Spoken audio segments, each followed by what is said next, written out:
Tsaka marunong.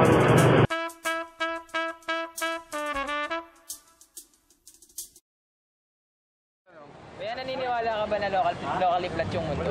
Hindi eh. Bakit po? Ganun eh. Ganun na insight ko sa buhay ko eh. Sorry. Hindi ako naniniwala sa Diyos.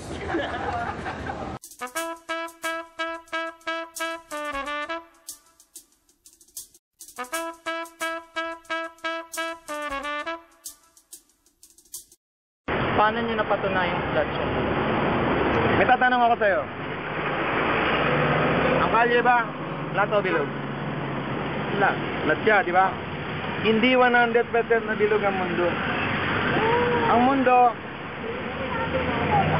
ay sabay na bilog tsaka flat. Merong mathematical base.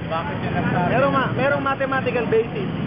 Kasi, mathematically, ang definition ng tangent of a circle to a straight line ay 1 point. Totoo ba yun?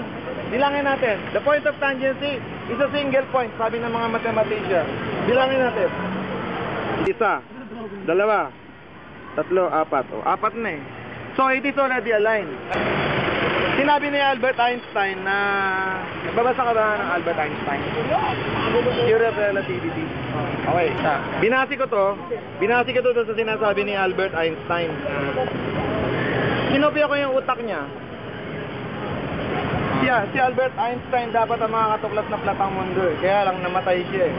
Hindi niya na-realize to kasi kinakalaban niya yung quantum theory. Halimbawa, merong isang...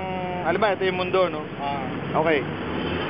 Pagka ayan yung ground, tapos merong isang line na, isang word line, kagaya ng equator line. Di ba equator line nandito, di ba? Nasa gitna, di ba? Okay. Di ba straight siya? Straight ba siya? Hindi, tanandali. Straight siya, di ba? Okay. Alam mo yan, relative lang yan pagiging straight niya. Relative siya. Dahil nandito yung north. Pagka tinilt mo yan, pag nandito na yung north, pag tinilt, baluktot na yan. Pag tinilt mo, baluktot na siya. Talagang pag tinilt mo, baluktot. Ngayon, okay, ganito ngayon, ano?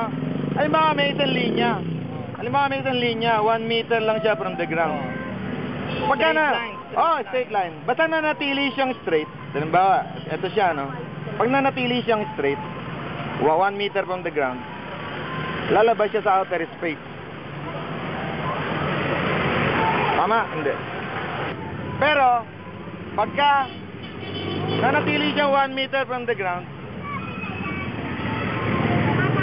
kailangan kopyahin niya yung curvature ng Earth. Kung ganon, natuklasan ko, ang straight line pwedeng bumaluktot. Payag ka, hindi? Kaya mo lang na-realize that tinuturo ko na nga sa'yo ngayon eh. Dahil kung hindi ko i-explain sa'yo ito, hindi ka tatakbo sa takbo ng utak ko. Ngayon mo lang nalaman na pwedeng bumaluktot yung straight line.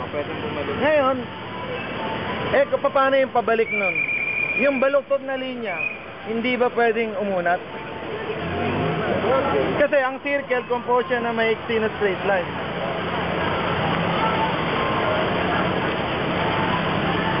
Naniniwala ka na flat ang mundo? Hindi pa rin. Ha? Hindi lahat sa papel. Hindi. Flat yan, actually flat. Halimbawa yan, ito, unang kanto, ikalawang kanto. Magmula rin sa kanto na yon, hanggang dito sa kanto na to, kaya mo patunayan na bilog yan? Magmula rin sa isang kanto. Kaya nga. At sinasabi ko sa iyo, relatively, yung mundo, pagka, yung curve line, pag dinivide mo siya sa maiksi na linya, ang makukuha mo straight line. Isang kanto lang ang distansya eh. O yun lang yung explain ko sa'yo. O alam mo na ngayon bakit flat ang mundo. Ayan, locally lang, di ba? Tinan mo. Locally. Between two corners. Between two corners. That's flat. Kalagay sa Isaiah, ganito. Ano nga flat? Kaya nga, huminto ka muna nakasalita para matuto ka. Anong verb? Magsasalita, paano ka makapagsalita ay mo huminto? Sige, sabihin mo. You cannot learn with an open mouth. Okay. Sige, sabihin. Sasara mo na yung bibig mo. Sige. Okay.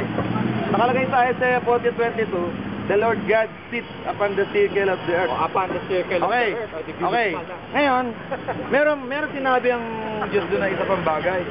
Sabi niya, and I will do this. I will make darkness light. Ayun, natuklasan ko. Nakikita yung, hindi nakikita yung liwanag. Sabi ng Diyos, I will make darkness light. And then, sabi niya gano'n, I will make round places flat. I will make round places flat.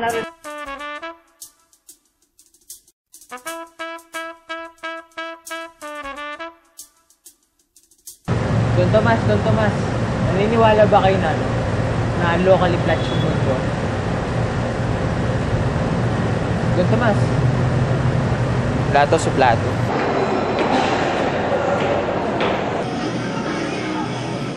Yeah, yo, bakit? Naniniwala ba kayo na locally flat ang mundo? Kabarberuan yan, that's blasphemy shit, yo. Bakit po? The world is round. Okay, It's been scientifically proven. I'm sorry to disappoint you, but the world is not flat. That's bullshit, man. okay. Thank you. Ano po ang unang reaksyon ng mga ng mga scientific ng nating content theory? Ang science community, hindi sila kumibo. Binigyan nila ako ng ng tinatawag na yung silent treatment. Kasi alam nila na nakabaon sila sa intellectual quicksand, kumunoy. The more they struggle, mas mabilis silang lulubog. Kaya ang ginawa nila para magtagal pa sila, totally, hintayin lang naman nila na mamatay sila eh.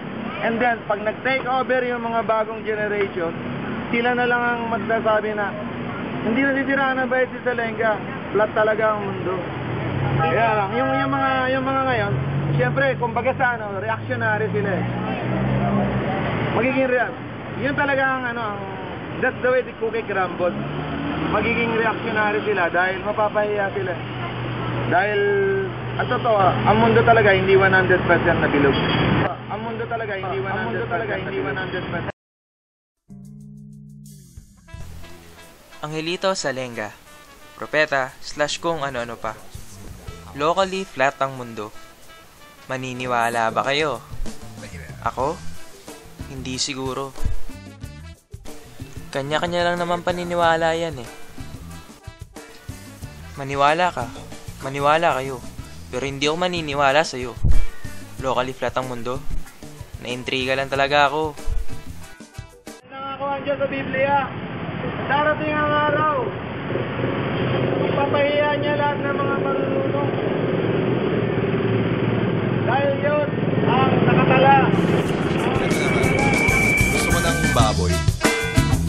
Gusto ko ng baboy. Gusto ko ng baboy, pare. Gusto ko ng baboy. Gusto ko ng baboy. Gusto ko ng baboy, man. Alam nyo, bata pa lang ako, mahilig na talaga ako sa baboy. Lagi ako nagpapabili sa nanay ko ng baboy. Sabi ko, ma, ibili mo ako ng baboy. Yung cute, yung pink, yung maliit, yung may ribbon sa liig. Sabi ng nanay ko, bakit mo gusto magpabili ng baboy, anak? Sabi ko, dadalhin ko sa eskwela kasi nay, lahat ng tao mahilig sa baboy.